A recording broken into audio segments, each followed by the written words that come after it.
Hello, Junior Achievement students. Today we have Michelle Terelak with Allstate Insurance, and we are so lucky to have you. Thanks for joining us. I would love it if you would just tell us a little bit about yourself and your company. Yeah, definitely. So I'm with Allstate Insurance. I own my own business as a franchise with them. I have been an agent for 17 years. And you guys know what insurance does. If you're driving your car, you need to have insurance on your car. I'm the one that provides that for you. I love what I do. I get to take care of people. I get to, have the ability to run my own business. So I don't have a boss, which I really enjoy because I'm kind of ornery and I like to be able to do what I want to do. So being a business owner is super cool because you get to decide what your day looks like. Awesome. So those are the pros of being a business owner. Are there any cons that we should know about too? Definitely. So, I like to tell people it's a give and a take. So when you guys are trying to decide what you want to do with your lives, I always recommend making a pros and cons list of what's good and what's bad about it. So of course, the good things are that I have the ability to make as much money as I build my business to be. So the bigger I make my business, the more money I'm going to make. I am my own boss, so I can decide when I want to have time off. I can decide if I want to go on vacation. I don't have to get permission. I don't have to ask permission to go to lunch. I decide, again, I'm in control of my own life. The cons of that are I carry a lot of stress. So the entire business is on my shoulders. If it fails, it's because I didn't do something right. I have 12 employees that work for me. So I have to make sure that I keep my business strong so that I'm helping them to support their family. So that's very stressful also. Employees alone can be hard because I'm dealing with people. I'm dealing with, sometimes employees aren't always good people and I have to fire them, and that's not easy to do. To come in and to be a boss to somebody, it's a very hard thing to do. Um, you know, that's probably my biggest stressor is my employee is running a team of people. I bet. And you've been doing this for 17 years, but I don't know if this was what you planned to do when you were in high school or even in middle school. Did you have a different idea of what you were going to do then? I had no idea what I was going to do for a very, very long time because I didn't think I was good at anything. I can remember being, in middle school, high school, even my 20s, thinking, well, I'm not really good at anything. I don't love any one thing. So I did fall into this field. I knew I wanted to own my own business. So again, I made that pros and cons list. And I looked at things. I knew I wanted to be a business owner. I knew I wanted to make a lot of money. I knew I didn't want a boss. I knew I wanted to travel. So those were the things I wanted in life. And so then I started looking at careers that could give me those things. So I had everything from a real estate agent up to, a Subway sandwich owner. And then I, again, broke each one down to what they held for me. And this field for me fit me very well because what I learned about myself really through trial and error was that I really liked working with people. I like taking care of people. I like helping people to protect their families with the use of insurance products. So for me, again, no idea what I wanted to do. How I figured it out was through trial and error. I just went and played with a bunch of different ideas like, well, would I want to be a real estate agent? Would I want to work weekends and nights? Do I like working with people? Yeah, I like working with people. And you know what, when I was 16, I may not even known I liked working with people, but I worked in retail when I was in high school. I worked for a dentist in my 20s. And so those little things helped me to set me on a path of what I knew I liked and I didn't like to do with my job. Mm-hmm. So that kind of brings me to my next question. I know you were a cheerleader and you talked a little bit about your high school jobs. So can you tell me, I don't know if you were involved in clubs or other sports, what you learned from cheerleading and from your high school and maybe college jobs that help you today? Mm-hmm. I think the best lesson for me was I learned how to juggle my time and to manage my time because I was a cheerleader in college, not in high school. I was a cheerleader for the University of Nevada, Reno. So while I was going to college, I worked full time because I put myself through college. I paid for my own room and board. I didn't have anybody to take care of me. And I did cheerleading. So I was very, very busy, which to me, in hindsight, I look back was one of the best things I did, because what it taught me how to do is to juggle 5,000 things at once. So now I bring that same knowledge into running a business, because I'm constantly juggling. I'm training people, I'm bringing on new customers, I'm coaching existing teams. So there's lots of things I'm doing all day long. And so juggling all of those things is the best thing for you. It is good to go into clubs. It's good to try out for sports. It gets you confident in yourself. It gets you meeting people. It gets you trying different things so that you know, oh my gosh, I hate doing that, but I really like doing that. So join things, join clubs, go get a job, go work for different people, make money, learn how to save that money, because every single thing you do helps you to become who you will be in 5 to 10 years from now. Amazing. I love that you shared that you had to work your way through college and pay for room and board.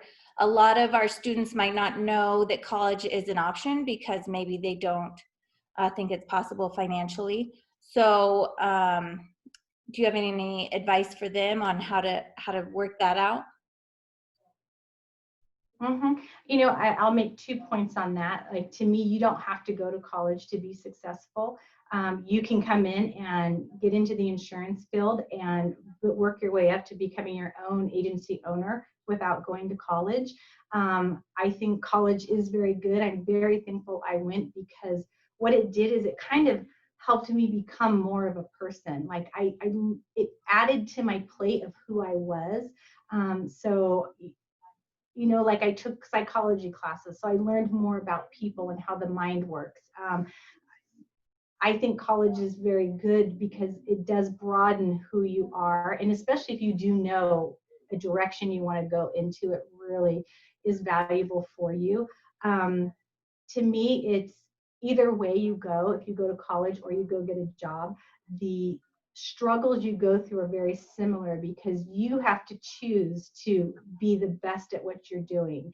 So if you go get, my first job was at a t-shirt shop. I made printed logos on t-shirts. I had to make the choice to be the best I could be and be the best customer service rep, take care of these customers, make their t-shirts, make sure they had a great experience, collect their money correctly, be an asset to my boss.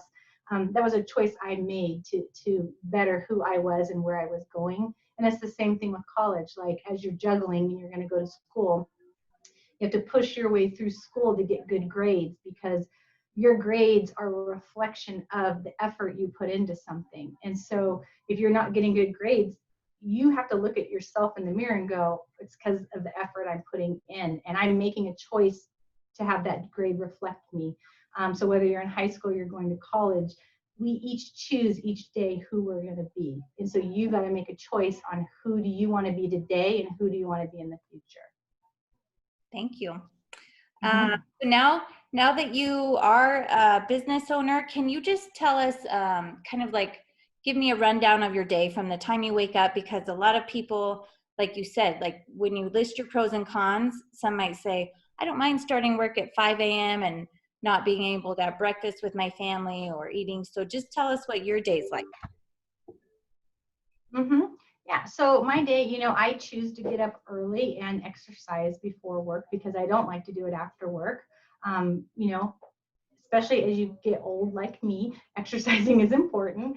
So I do choose to wake up and I exercise. I like to get to work early. I like to get to work before anybody else gets here, because one, being a business owner, I'm a role model. And so I like to have really good role modeling for my team, and being early and being prepared for my day is part of that. So I'll show up, I kind of do all my prep work. When my team arrives, we do a team meeting together. So every morning we spend about an hour coaching our skills, strategizing for what our day is going to look like, and then we just go out and attack the day. So at that point, you know, again, I do insurance, so I'm constantly working with people, talking about their coverages, making sure they're protected right, making sure their car is going to be able to get repaired if it gets into an accident. So at that point, where I'm just working hands-on with my customers or with my employees. Great. Can you tell me a little bit about how your life, both professionally and socially, or I guess personally, has changed with the coronavirus? You know, I am an essential worker because people have to have insurance. So I was very blessed with when the coronavirus hit, I was able to keep working. All of my staff were able to keep working. So again, that didn't hurt us. You know, to me, the coronavirus is a bump in the road. In life, you will have 5 billion bumps in your road where a wrench gets thrown into your plans, you are going to get sidetracked.